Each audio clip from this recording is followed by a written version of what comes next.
My first memories of visiting the Ettinger factory in Clerkenwell, England, was the overpowering smell of leather. And then I heard the clunking of the cutting presses. And I was amazed that a hide of leather could be made into something as beautiful as a wallet or a purse or a belt. I'm Robert Ettinger, CEO of Ettingers, and we're designers and manufacturers of leather goods. And the company was started in 1934 by my grandfather and father. My grandfather's actual trade in hand was military tailoring. The first Ettinger workshop was actually in Clerkenwell in St. John Street. They bought a very small business that was making mainly leather luggage, but they transformed that into making small leather goods. As a kid, I used to go and visit the offices and warehouse during the school holidays, and often they got me to help packing and doing various odd jobs around the business. So it was in the blood, as it were.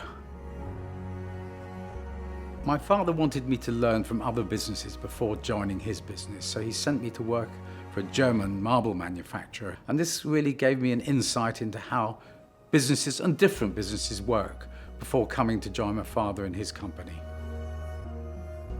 Our factory in Walsall is much larger than the factory we had in London, and many of our staff have been there for 2 or 3 generations. The manufacturing process is far more complicated than one thinks. The leathers have to be split to make them a little bit thinner, and then they have to be skived on the edges so the turning doesn't make the edges too thick.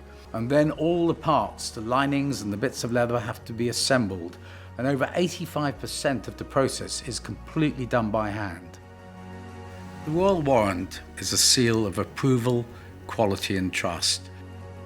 To be granted a Royal Warrant, you have to have been supplying the King, the Queen or the Prince of Wales for at least 5 years. At Ettinger's core is making a beautiful product that is stylish and elegant and will last a lifetime.